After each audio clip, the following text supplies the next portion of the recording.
Emma Whitmore tenía una sola instrucción frente a ella: cancelar su boda y entregar los $62,000 que había ahorrado junto con su prometido para que su hermana pudiera casarse.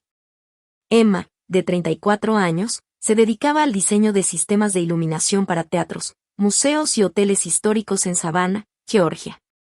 Apenas faltaban 24 horas para su boda cuando, durante la cena de ensayo, se encontró rodeada por 65 familiares y amigos mientras su propia madre le exigía públicamente renunciar a sus planes. No fue una conversación privada. Diane quería que todos escucharan. Según ella, la hermana menor de Emma por fin había encontrado el lugar perfecto para celebrar su boda, pero el anticipo debía pagarse el lunes. Como la relación de Emma era estable, aseguraba que su ceremonia podía esperar. En cambio, su hermana merecía una nueva oportunidad para ser feliz después de que su compromiso anterior terminara en fracaso. Para presionarla aún más, dejó un formulario de transferencia junto a su plato y señaló el espacio donde debía firmar. Ninguna de las personas presentes conocía la verdadera historia. Ignoraban que Emma llevaba años resolviendo en silencio los problemas económicos de la familia, cubriendo pagos de hipoteca, saldando deudas del negocio, pagando seguros e incluso ayudando con la nómina cuando las cuentas no alcanzaban. Tampoco sabían por qué su prometido había llegado con un maletín cerrado con llave. Emma tomó el documento, lo miró unos segundos y lo empujó de regreso con calma. No. La respuesta desató la furia de Diane. Con una expresión llena de indignación, tomó la taza de café que tenía enfrente y se la arrojó directamente al rostro. El salón quedó completamente en silencio. El café escurrió por la cara de Emma y manchó el vestido que llevaba para la cena de ensayo. «Mira lo que me obligaste a hacer», y gritó su madre, esperando que fuera Emma quien terminara disculpándose. Su hermana permaneció inmóvil, incapaz de reaccionar. Fue entonces cuando el prometido de Emma avanzó hasta el centro del salón, dejó el maletín sobre una mesa cercana y rompió el silencio con una frase que cambiaría todo. «Y Emma, ya es momento de que todos sepan de que los has estado protegiendo». Después de escuchar lo que contenían aquellos documentos, Diane apenas pudo mantenerse en pie. «Pero antes de contarte qué reveló ese maletín y cómo cambió el destino de toda la familia, cuéntame desde qué ciudad nos acompañas y qué hora marca tu reloj. Me encanta descubrir hasta dónde llegan estas historias». Para entender por qué Diane Whitmore estaba convencida de que podía decidir el futuro de la boda de su hija, primero hay que conocer cómo funcionaba su familia. Durante años utilizaron la gratitud como una forma de control. Cuando el padre de Emma falleció, ella tenía apenas 23 años. Además del dolor por la pérdida, heredó una pequeña empresa de iluminación residencial, una casa antigua en las afueras de Savannah y una montaña de deudas que nadie conocía. Diane siempre contaba que había salvado el negocio gracias a su valentía y sacrificio.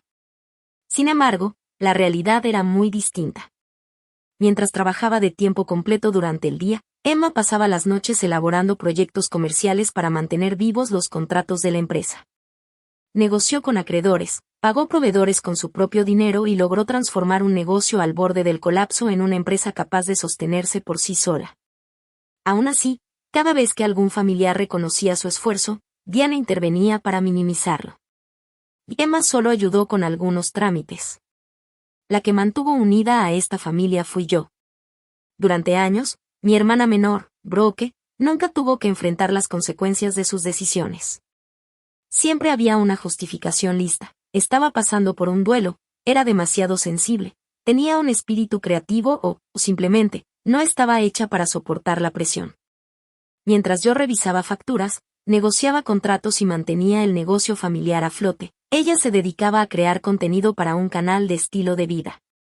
Si uno de sus proyectos fracasaba, mi mamá lo llamaba una experiencia de aprendizaje. Pero cuando yo lograba algo importante, decía que solo estaba cumpliendo con mi obligación. 2 años antes de mi boda, Diane me buscó desesperada para decirme que la casa familiar estaba a punto de perderse por problemas con la hipoteca. Lloró durante todo el camino mientras íbamos en mi auto y aseguró que perder esa propiedad sería como borrar el recuerdo de mi padre. Sin decir nada a nadie, empecé a enviar $3,200 cada mes a través de una empresa llamada Alder Preservation Group. Mi madre pensaba que ese dinero provenía de un acuerdo financiero para reorganizar la deuda. Nunca la corregí porque insistía en que aceptar ayuda directamente de su hija la haría sentir avergonzada. Con el tiempo entendí que ese fue mi primer gran error. Cuando ocultas tus sacrificios para proteger el orgullo de alguien, llega un momento en que esa persona termina creyendo que nunca hiciste nada por ella. La segunda señal apareció cuando Brooke creó una empresa de organización de eventos de lujo llamada Ever After South. Me aseguró que uno de sus inversionistas se había retirado a última hora y que necesitaba $18,000 para evitar un fracaso público. Acepté prestarle el dinero, pero le pedí comprobantes de cada gasto. Nunca llegaron. Meses después descubrí que casi la mitad de ese dinero había terminado pagando unas vacaciones en un exclusivo resort. Ropa de diseñador y sesiones fotográficas cuidadosamente preparadas para aparentar que su empresa era todo un éxito. Cuando la enfrenté, Brooke solo sonrió y respondió que la imagen también era parte del negocio. Mi madre, como siempre, salió en su defensa. Al menos Brooke tuvo el valor de crear algo que la gente puede ver. Yo acababa de terminar un importante proyecto para un museo de alcance nacional, pero para Diane los verdaderos logros parecían existir únicamente si aparecían en fotografías o en redes sociales. Mi prometido, Caleb Foster, fue la primera persona que notó que todo seguía el mismo patrón. Como especialista en auditoría forense, comenzó a hacer preguntas que yo llevaba años evitando. Si yo pagaba la hipoteca todos los meses, ¿por qué seguía apareciendo con retrasos? ¿Cómo era posible que la empresa de Brooke hubiera registrado la casa como garantía financiera? ¿Por qué siempre pedían dinero, pero nunca mostraban estados de cuenta ni documentos que explicaran en qué lo gastaban? Al principio intenté justificarlo todo. Pensaba que mi madre era viuda, que Brooke atravesaba momentos difíciles y que yo tenía la fortuna de poder ayudarlas. Sin embargo, poco a poco comprendí que existe una diferencia enorme entre apoyar a alguien y permitir que se aproveche de ti. 6 semanas antes de la boda, Diane me pidió revisar el presupuesto completo del evento. Me negué, pero de alguna manera terminó enterándose de que Caleb y yo habíamos reservado $62,000 en una cuenta protegida para cubrir a los proveedores. Hacer una donación al teatro donde nos casaríamos y acondicionar un estudio en nuestra futura casa.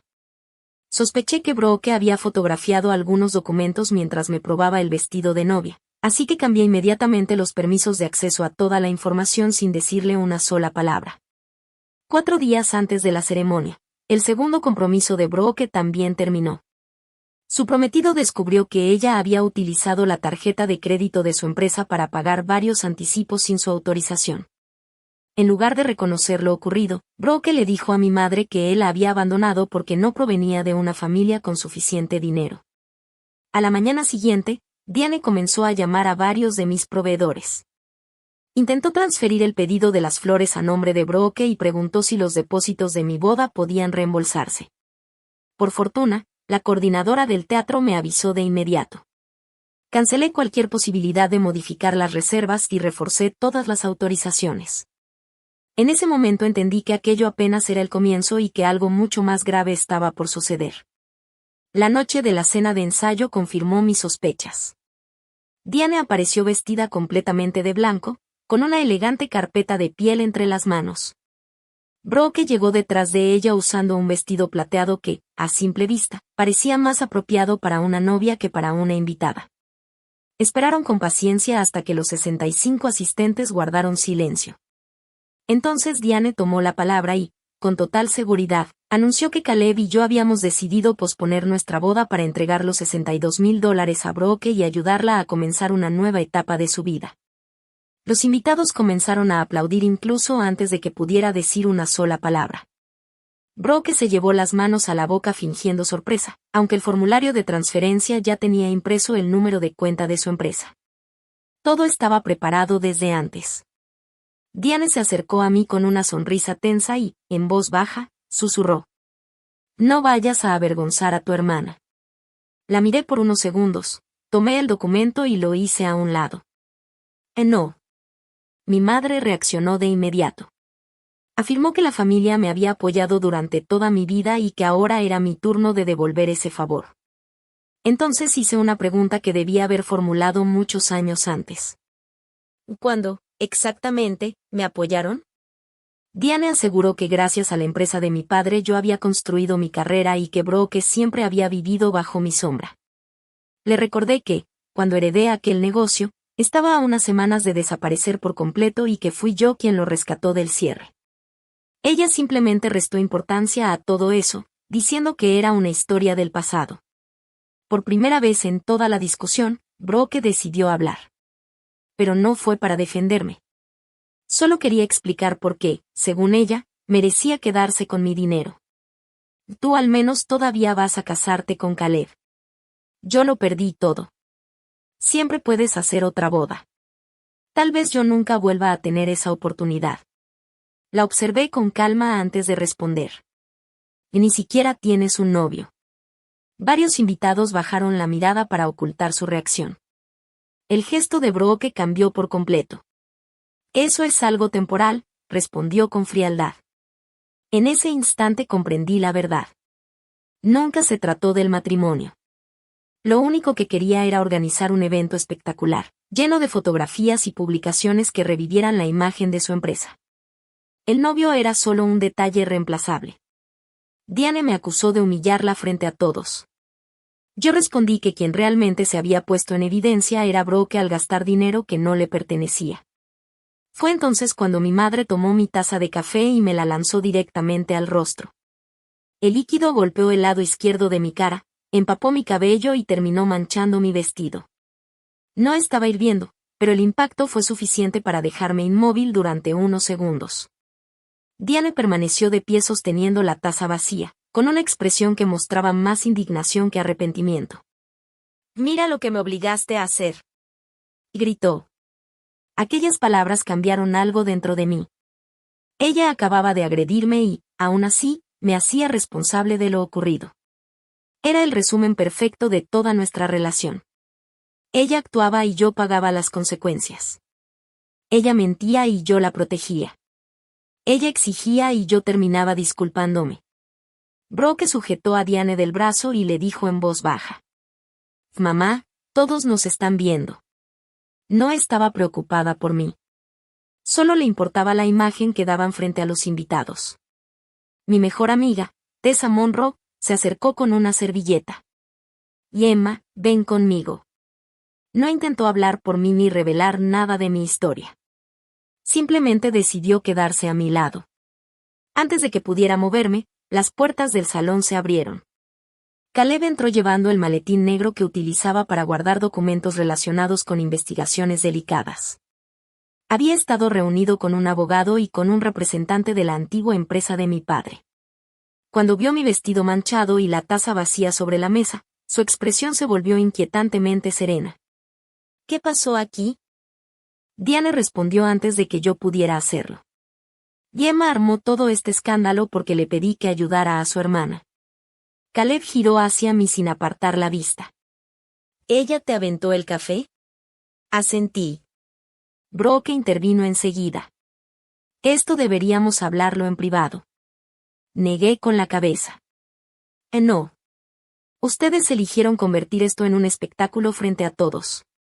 Entonces que todos escuchen la verdad».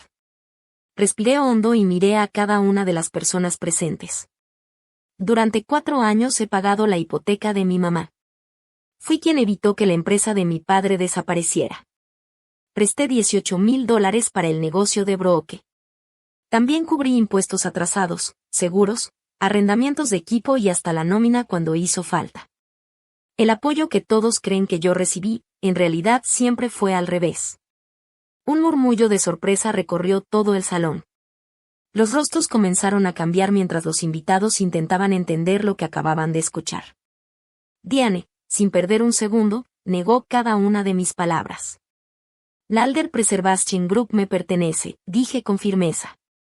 Mi madre se aferró al respaldo de la silla. Durante años, cada estado de cuenta de su hipoteca había mostrado pagos realizados por esa empresa. Cada vez que presumía que un supuesto inversionista admiraba su fortaleza y le estaba ayudando a salir adelante, en realidad estaba hablando del dinero que yo enviaba en silencio, sin buscar reconocimiento. Brooke me preguntó por qué nunca les había contado la verdad. Porque mamá siempre decía que aceptar dinero de su propia hija la haría sentir humillada. Diane intentó defenderse asegurando que mi padre me había dejado la responsabilidad de sacar adelante a la familia. Papá me dejó el 20% de una empresa que estaba al borde del cierre, respondí. Tú heredaste la casa, el seguro y el control de la compañía. Yo utilicé mi parte para proteger todo lo que tú recibiste. En ese momento, Caleb colocó el maletín sobre la mesa y lo abrió con calma. Todavía falta explicar qué ocurrió con el dinero. Contó que, mientras reforzaba la seguridad de nuestra cuenta para la boda, detectó varios intentos de acceso utilizando una antigua autorización de la empresa familiar. Al seguir el rastro descubrió movimientos irregulares dentro de los registros contables de Whitmore Residential Lighting. Varias facturas de proveedores que parecían legítimas habían servido para desviar recursos hacia la empresa de Brooke, Ever After South. Además, la casa familiar había sido utilizada como garantía para obtener una línea de crédito privada. Todas las miradas se dirigieron hacia Brooke. Ella soltó una risa nerviosa. Eso suena demasiado exagerado. Sin alterarse, Caleb sacó estados de cuenta bancarios, formularios firmados y registros corporativos. No es una teoría.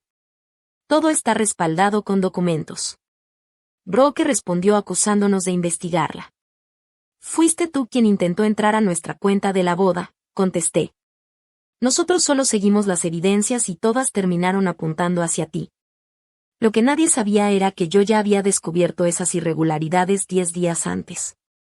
Aún así, decidí no actuar de inmediato porque 9 empleados inocentes dependían de esa empresa para mantener a sus familias. Incluso después de descubrir que las personas en quienes más confiaba me habían engañado, seguía intentando proteger a quienes no tenían culpa de nada. En ese instante comprendí una verdad incómoda: ninguna lealtad debería exigir que protejas a quienes se aprovechan de ti. Brooke aseguró que todas las transferencias habían sido autorizadas por Diane. Mi madre respondió diciendo que Brooke las había disfrazado como gastos de publicidad y marketing. Caleb abrió otra carpeta y mostró 3 firmas electrónicas. Aquí están los registros. Una firma pertenece a Diane y las otras 2 fueron generadas desde un dispositivo registrado a nombre de Brooke. Diane apoyó las manos sobre la mesa y se dejó caer lentamente en la silla. No perdió el conocimiento. Permaneció completamente consciente mientras todo aquello que había construido con apariencias comenzaba a desmoronarse frente a los invitados. Entonces Caleb tomó otro expediente. Aún hay más. El siguiente documento era una notificación enviada por la institución financiera que trabajaba con la empresa. Debido a inconsistencias detectadas en la información utilizada para obtener una línea de crédito privada, la cuenta operativa había sido congelada esa misma tarde. Caleb explicó que, junto con el abogado, había logrado proteger temporalmente la nómina de los empleados, pero el acceso de Diane a las cuentas quedaba suspendido mientras se realizaba una auditoría independiente.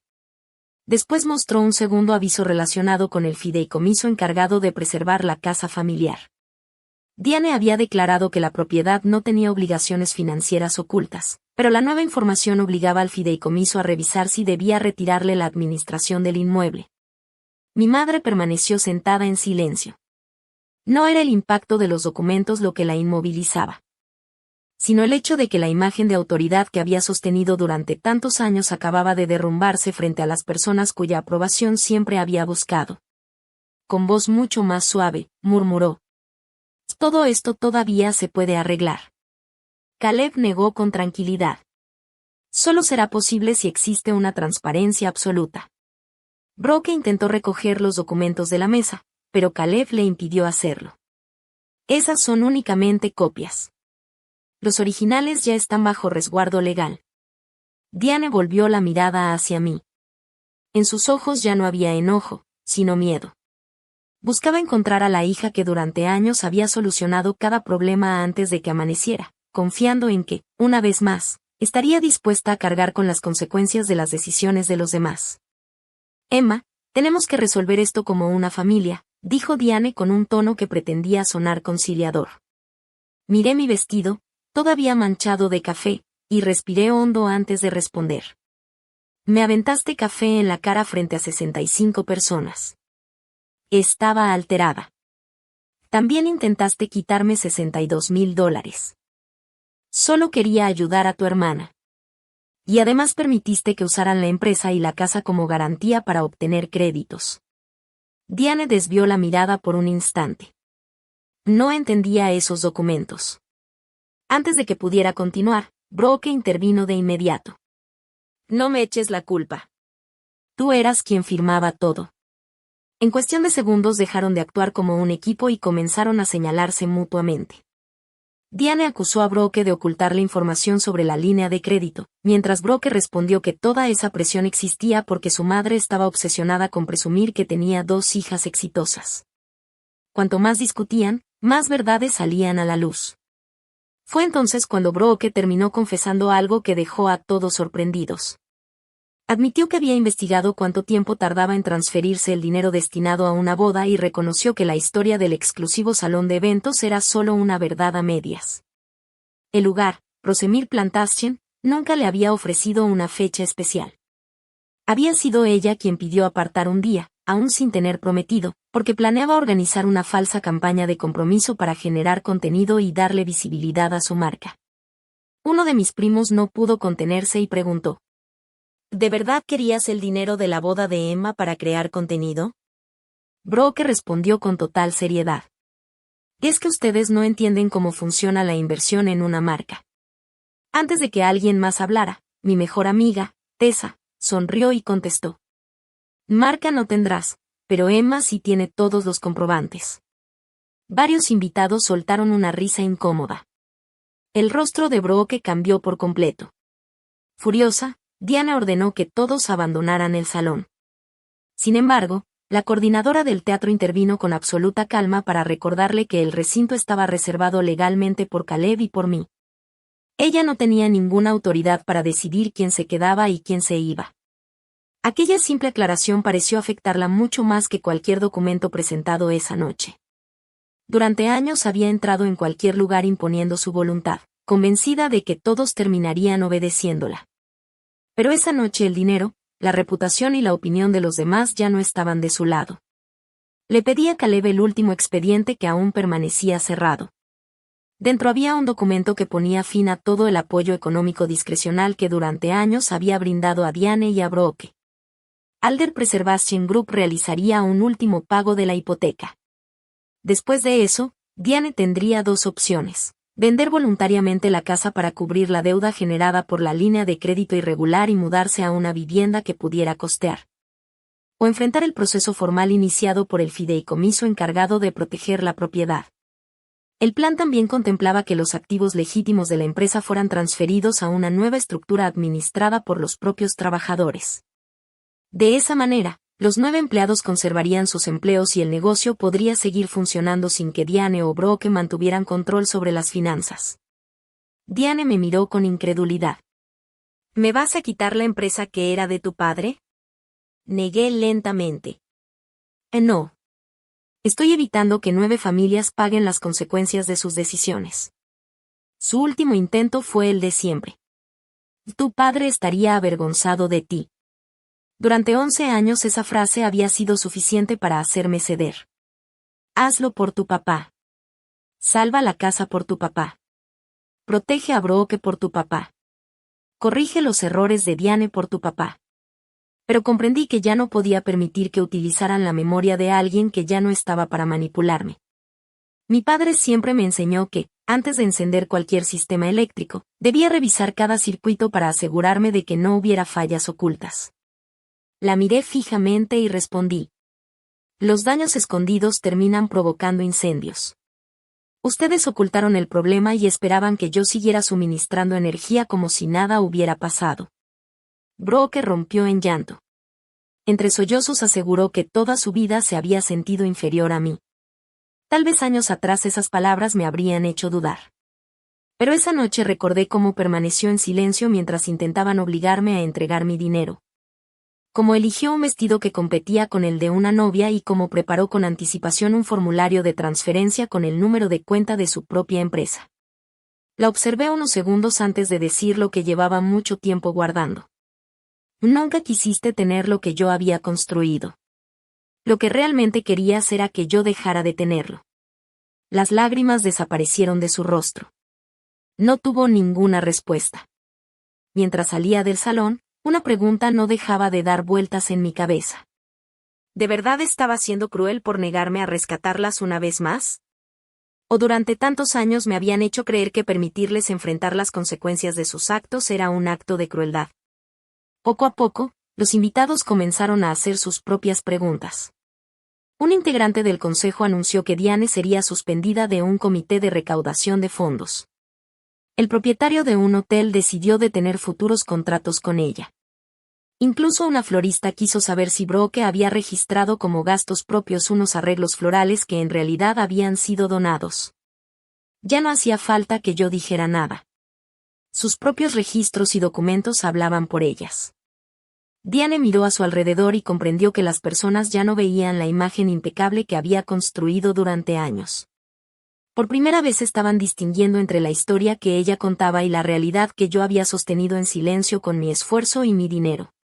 Se puso de pie y, con una voz cargada de desesperación, me suplicó. Emma, por favor, no hagas esto mañana. Durante un instante pensé que hablaba de mi boda. Pero enseguida agregó. Dame hasta después de la ceremonia para arreglar lo de la empresa. La gente nos está mirando. Aquellas palabras confirmaron lo que siempre había sabido. Incluso en ese momento seguía preocupándose más por las apariencias que por mí. Nos han estado observando toda la noche, respondí con serenidad. Por eso ahora la verdad finalmente importa. Coloqué mi saco, todavía manchado de café, sobre el formulario de transferencia y salí del salón junto a Caleb. Escuché a Diane gritar mi nombre varias veces, pero no volteé. Cuando estuvimos afuera, Caleb me hizo una pregunta que nadie más había considerado. ¿Quieres cancelar la boda? No lo preguntó porque mi madre lo hubiera exigido, sino porque entendía que, después de todo lo ocurrido, la decisión debía ser únicamente mía. Para todos los que estaban dentro, nuestra boda había sido un recurso económico, un espectáculo o un premio que Brooke podía quedarse. Caleb, en cambio, la veía como una elección que solo me pertenecía a mí. Lo miré a los ojos y respondí sin dudar. Todavía quiero casarme contigo. Él sonrió. Entonces nos casaremos. Bajé la vista hacia mi vestido, todavía manchado. Mi madre probablemente perdería la casa. Mi hermana podía enfrentar serios problemas legales. Más de la mitad de nuestros invitados acababan de presenciar cómo mi familia se derrumbaba delante de todos. Pero nada de eso cambiaba la razón por la que había aceptado compartir mi vida con Caleb. Poco después llegó Tessa con mi maleta y un abrigo limpio. Me explicó que la coordinadora del teatro ya había asegurado el salón, fotografiado los daños y tomado declaraciones de quienes presenciaron la agresión. Hasta ese momento ni siquiera había pensado en presentar una denuncia. Mi reacción automática seguía siendo minimizar lo que Diane había hecho, como siempre había ocurrido. Tessa solo me dijo una frase que jamás olvidaré. Y no reescribas lo que pasó esta noche solo para que los demás se sientan cómodos mañana. Nos refugiamos en un pequeño departamento que estaba encima de una de mis oficinas. Mientras me quitaba el café del cabello, seguía escuchando en mi cabeza la voz de Diane gritando que yo la había obligado a actuar así. Entonces recordé todas las veces en que había utilizado distintas versiones de esa misma idea. Mira lo que me obligaste a pedir prestado. Mira lo que tuve que ocultar. Mira lo que pasó porque no ayudaste lo suficientemente rápido. Siempre encontraba la manera de convertir sus decisiones en mi responsabilidad. Cuando salí hacia la cocina, Caleb ya había revisado toda la documentación y comenzó a explicarme lo que probablemente ocurriría en los siguientes días. La auditoría determinaría si las firmas electrónicas utilizadas por Brooke constituían un fraude. Diane podría reducir parte de su responsabilidad si colaboraba con la investigación y declaraba con honestidad. Pero si decidía seguir protegiendo a Brooke, ambas tendrían que responder por las deudas y las irregularidades detectadas. Lo más probable era que la casa familiar terminara vendiéndose de cualquier manera. Sin embargo, la nueva estructura de la empresa administrada por los trabajadores contaba con suficientes contratos para mantenerse funcionando sin depender de mi dinero. Por primera vez en 11 años comprendí que la supervivencia de mi familia ya no dependía de otro cheque firmado por mí. Aquella sensación trajo un extraño equilibrio entre alivio y tristeza. Amaba esa casa. En su garaje, Mi padre me enseñó a soldar cables y a entender cómo funcionaban los sistemas eléctricos. También recordaba las tardes en que Brooke y yo llenábamos la entrada con estrellas dibujadas con gis de colores. Esos recuerdos seguirían siendo parte de mí, pero también entendí una verdad difícil de aceptar. La nostalgia no paga deudas ni puede cambiar las consecuencias de las decisiones tomadas. Comprendí que ya no podía seguir pagando una y otra vez por un pasado que otras personas estaban dispuestas a hipotecar sin ningún remordimiento. Poco antes de la medianoche, Brooke comenzó a llamarme una y otra vez. Como no respondí, dejó un mensaje de voz diciendo que Diane estaba completamente destrozada y que debía regresar antes de que los invitados empezaran a contar lo sucedido en redes sociales.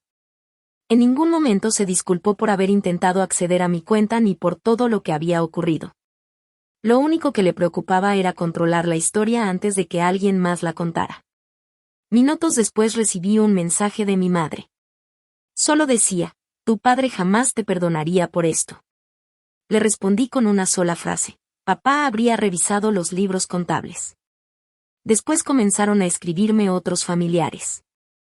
Mi tía Patricia confesó que meses atrás le había prestado $9,000 a Diane para reparar un supuesto problema con el equipo de la empresa, pero ese gasto nunca apareció registrado en la contabilidad. Otro familiar reveló que había pagado un anticipo para uno de los proveedores de Brooke creyendo que estaba ayudándola a iniciar su negocio. Incluso un tío ya retirado contó que había comprado lo que Diane y Brooke presentaban como participaciones de Ever After South, aunque la empresa jamás había emitido acciones de manera legal. Poco a poco entendí que no había sido la única víctima. Ellas habían construido una red de engaños donde cada persona permanecía en silencio por vergüenza, sin imaginar que había muchas otras viviendo exactamente la misma situación. Caleb reunió toda esa nueva información y la envió al abogado para incorporarla al expediente. Alrededor de la 1:30 de la madrugada, Brooke apareció afuera del departamento. Todavía llevaba puesto el mismo vestido plateado de la cena. Desde la calle comenzó a pedirme que llamara a la institución financiera y explicara que todo había sido un malentendido.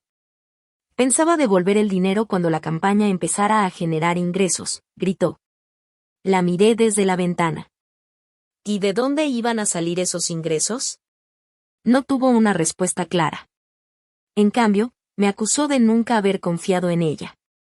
Le recordé que le había prestado $18,000 para impulsar su empresa. Ella respondió que el contrato del préstamo la había hecho sentir humillada.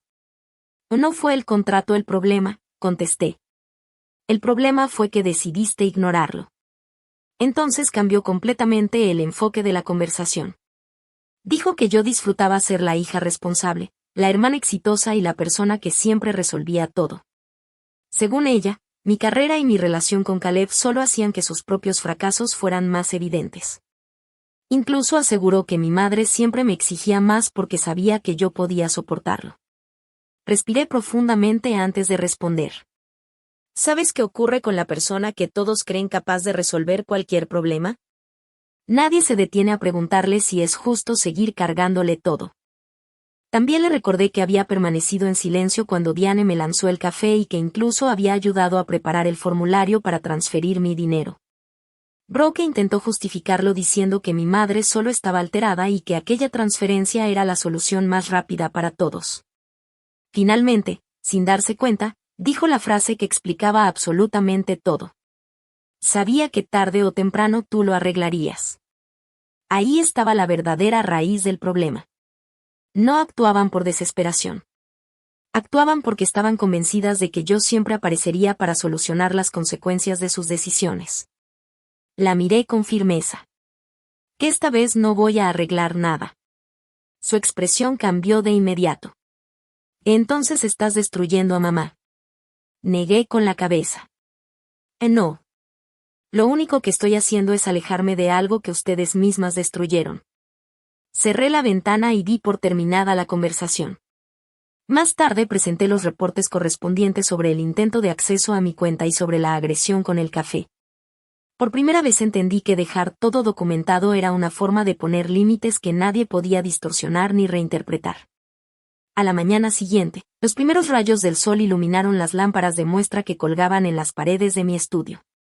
Toda mi carrera había consistido en dirigir la luz hacia aquello que debía verse y dejar en la sombra lo que no era importante. Durante años hice exactamente lo mismo con mi familia. Desvié la atención para ocultar sus errores y proteger su imagen.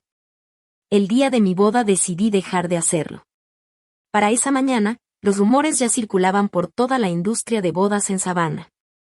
2 blogueros especializados contactaron al teatro después de recibir mensajes anónimos donde se afirmaba falsamente que yo le había robado a mi hermana el dinero destinado para su boda.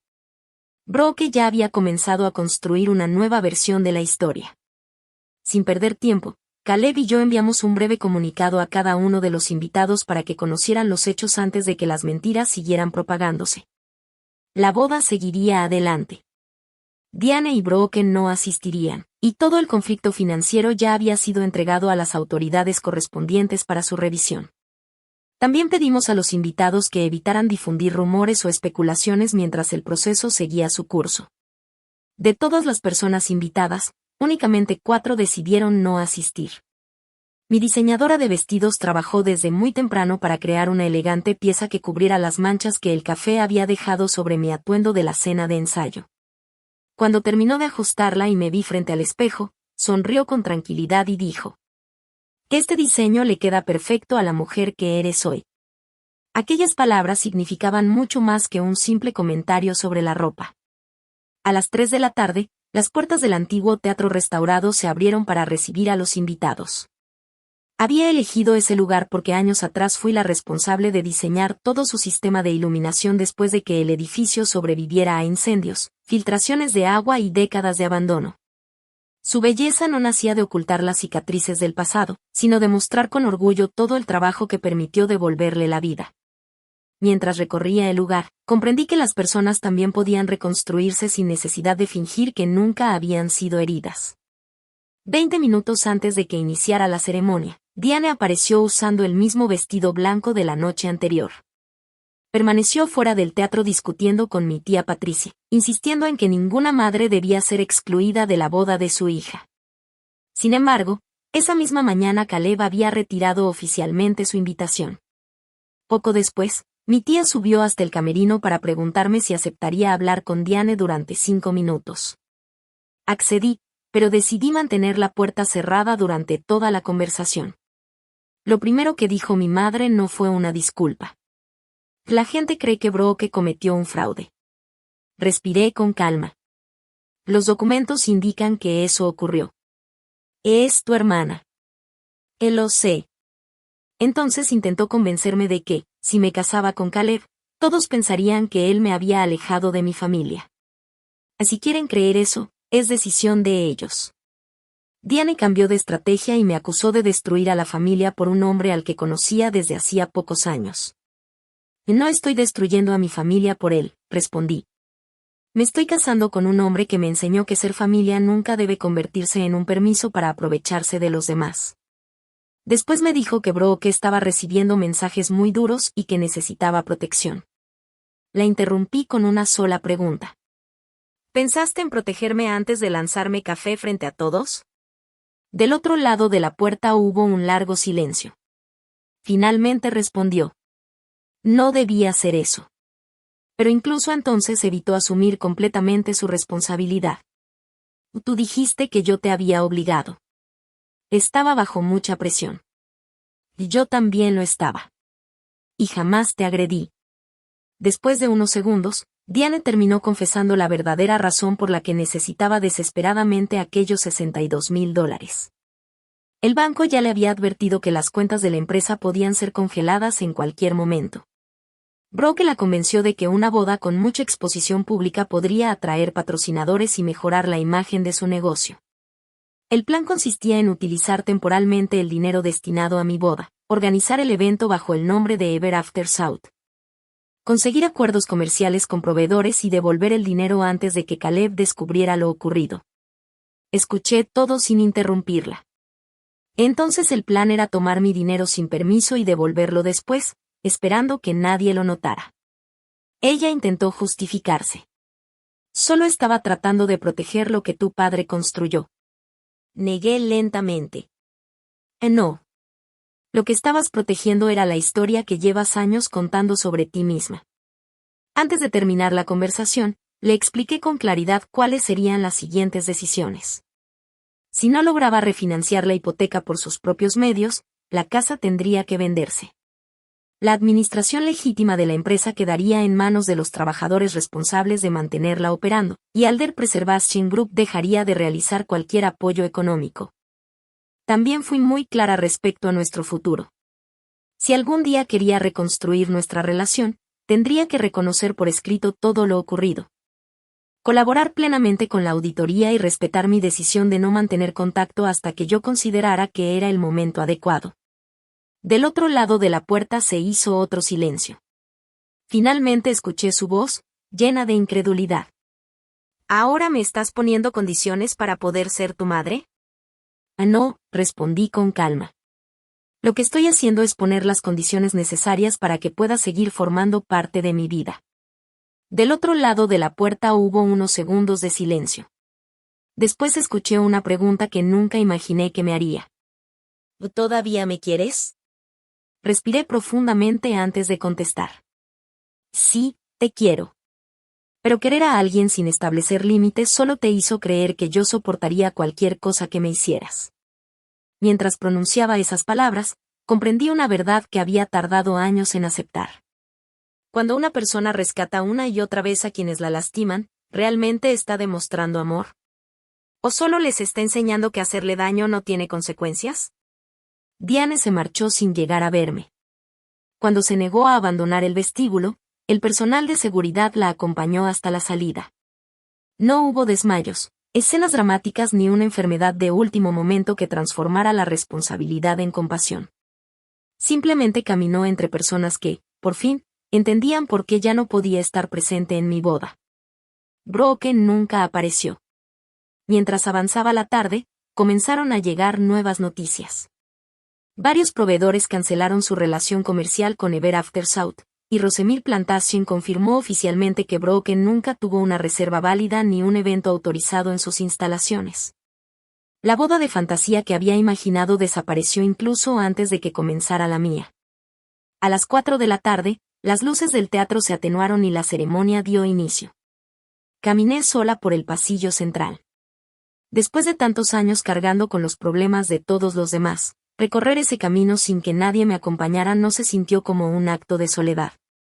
Se sintió como el reflejo más honesto de todo lo que había vivido. Cuando llegué hasta Caleb, me sonrió y preguntó en voz baja. ¿Sigues segura? Lo miré con tranquilidad. Y más que nunca. Nuestros votos no hablaron de promesas imposibles ni de sacrificios interminables. Hablamos de honestidad, del respeto por los sueños de cada uno y del valor de decir la verdad antes de que el silencio terminara convirtiéndose en resentimiento. Durante la recepción, varios familiares se acercaron para compartir más información relacionada con Brooke. Antiguos proveedores también ofrecieron ayudar a la nueva empresa administrada por los trabajadores, convencidos de que el negocio merecía una oportunidad distinta. Más tarde, Tessa levantó su copa y brindó con una frase que todos recordaron. Por un matrimonio que nadie tuvo que pagar con el sufrimiento de otra persona.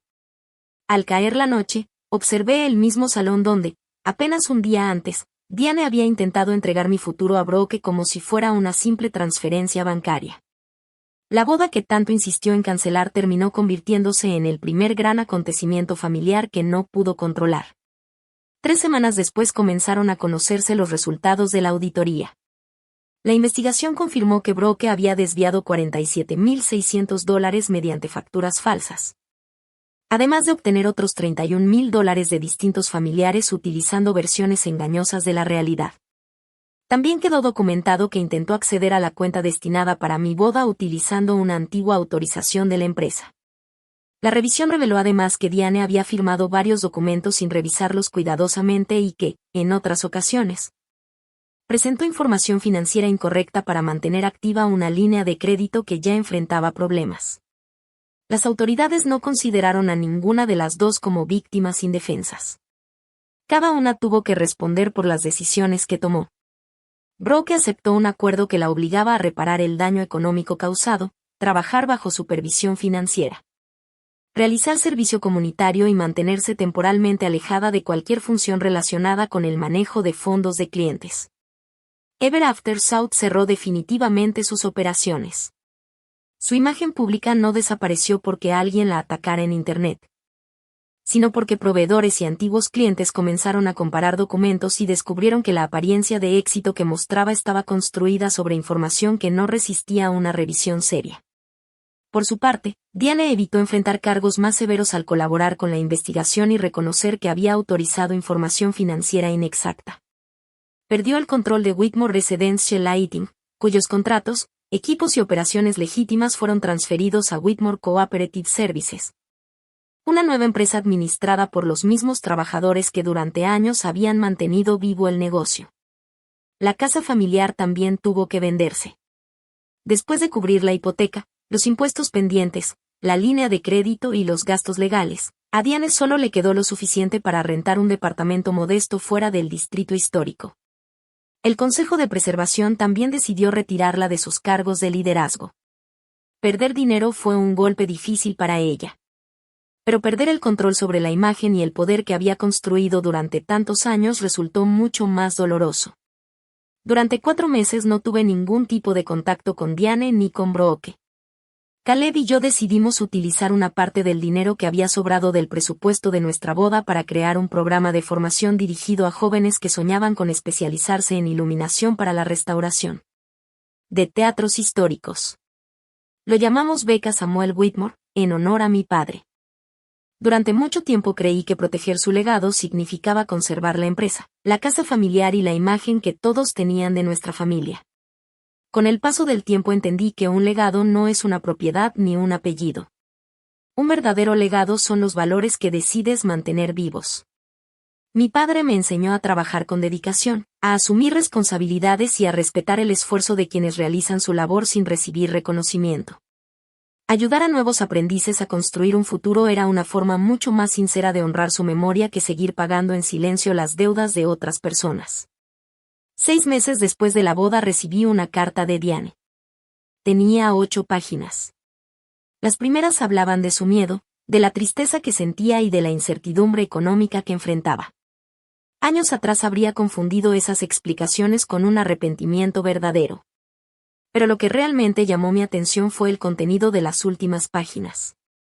Por primera vez reconocía con claridad sus propias decisiones, sin culparme a mí, a Caleb, a Brooke ni a las circunstancias. Admitía que convirtió mi capacidad para resolver problemas en una obligación permanente y que utilizó la inseguridad de Brooke como una excusa para evitar que enfrentara las consecuencias de sus actos. También escribió que, cada vez que yo solucionaba una crisis, ella encontraba una razón más para no exigirle responsabilidades a quien realmente las había provocado. Lo que más me impactó fue otra confesión. Reconoció que lanzarme el café no había sido un impulso pasajero ni un simple momento de enojo. Dijo que, en el fondo, ese acto reflejaba la creencia de que cualquier vez que yo desobedeciera sus decisiones merecía ser castigada. Aquella carta no borró el daño causado. Pero fue la primera prueba de que realmente comenzaba a comprender lo que había ocurrido. Acepté reunirme con ella en una cafetería pública. Cuando llegué, Diane ya estaba esperando. Había pedido y pagado su propio café. Durante la conversación me contó que ahora trabajaba como coordinadora administrativa para un proveedor de materiales de construcción y que asistía regularmente a un grupo enfocado en responsabilidad financiera. También explicó que Brooke vivía en otra ciudad y trabajaba bajo supervisión en una empresa dedicada al alquiler de equipo para eventos. Seguían teniendo contacto, pero las cosas habían cambiado. Y ya no pago sus cuentas ni llamo a sus jefes para justificar sus errores, me dijo. Después guardó silencio unos segundos antes de añadir. Pensé que protegerla me convertía en una buena madre. La miré con serenidad. Lo que realmente le enseñaste fue que siempre habría otra persona dispuesta a asumir las consecuencias por ella. Más tarde me preguntó si algún día podría volver a formar parte de mi vida. Le respondí con honestidad. Y tal vez, pero será poco a poco. Le expliqué que, si quería reconstruir nuestra relación, habría reglas muy claras. No tendría acceso a mi información financiera, no aparecería sin avisar, no utilizaría falsas emergencias para acercarse y tampoco hablaríamos de Brooke a menos que yo decidiera sacar el tema. Si cualquiera de esos límites se rompía, el contacto terminaría de inmediato. Diane no intentó discutir ninguna de esas condiciones. Aquello no era una reconciliación perfecta, ni pretendía serlo. Había aprendido que perdonar sin hechos que respaldaran un cambio solo habría servido para repetir el mismo ciclo que tanto daño nos hizo. Durante el año siguiente recibí varios mensajes de Brooke. Al principio me culpaba por el fracaso de su empresa y aseguraba que yo había destruido su futuro. Sin embargo, con el paso de los meses su tono comenzó a cambiar. Un día escribió algo que me hizo detenerme unos segundos. Siempre pensé que tú tenías más porque mamá te quería más. Nunca entendí que en realidad cargabas con más responsabilidades porque eras la que recibía menos protección. No respondí de inmediato. Comprender lo ocurrido era un avance importante, pero eso no significaba que recuperaría automáticamente un lugar en mi vida. Un año después de nuestra boda, Caleb y yo asistimos a la primera ceremonia de graduación de la beca Samuel Whitmore. 5 jóvenes concluyeron su formación y comenzaron prácticas remuneradas en distintos teatros restaurados de Georgia. Una de las participantes se acercó para agradecerme. Me contó que había estado a punto de abandonar esa profesión porque no podía pagar la capacitación especializada que necesitaba. Gracias al programa había conseguido una oportunidad real para construir su carrera sin endeudarse. Mientras la escuchaba, no pude evitar recordar aquellos $62,000 que Diane había intentado obligarme a entregar. Por primera vez entendí que ese dinero había terminado exactamente donde debía estar, construyendo el futuro de personas que realmente aprovecharían la oportunidad. Si hubiera cedido a aquella presión, esos $62,000 habrían terminado financiando flores para una puesta en escena, fotografías cuidadosamente planeadas y una boda sin un verdadero matrimonio detrás. En cambio, ese dinero ayudó a jóvenes a construir una carrera profesional y también permitió que Caleb y yo comenzáramos una nueva etapa en un hogar donde el amor nunca dependiera de la obediencia ni del sacrificio de una sola persona. La verdadera enseñanza de esta historia no es que cada error cometido por un familiar deba convertirse en un escándalo público. La lección es otra. El abuso repetido suele mantenerse vivo gracias al silencio, a la lealtad mal entendida y a la idea de que poner límites es un acto de egoísmo. Diane y Brooke no cambiaron porque yo encontrara mejores palabras para explicar cuánto me habían lastimado. Empezaron a enfrentar la realidad cuando dejé de asumir las consecuencias de las decisiones que ellas mismas habían tomado. El cariño puede ser generoso sin convertirse en un cheque en blanco. La lealtad puede ser firme sin exigir silencio absoluto. Y el perdón puede existir sin borrar la responsabilidad de los actos. En muchas familias, el papel más difícil es el de la hija que siempre responde. La que resuelve cada crisis, guarda los secretos incómodos, evita los conflictos y protege la reputación de todos, incluso cuando eso significa olvidarse de sí misma. Con el tiempo, los demás comienzan a admirar su fortaleza, pero también construyen su tranquilidad sobre ese esfuerzo constante. Y cuando finalmente esa persona decide decir no, muchos la llaman egoísta, porque el sistema al que estaban acostumbrados deja de funcionar sin su sacrificio. Durante años confundí la paz con evitar cualquier enfrentamiento. Hoy entiendo que una paz conseguida únicamente porque una persona renuncia constantemente a sí misma no es paz. Es una forma de control disfrazada de armonía.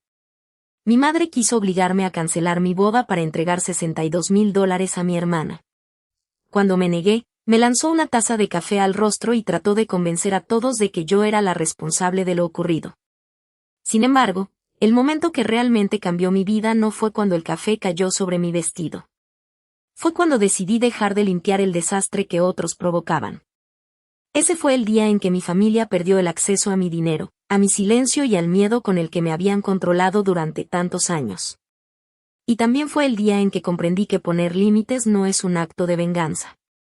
Es el lugar donde, por fin, comienza el respeto por uno mismo.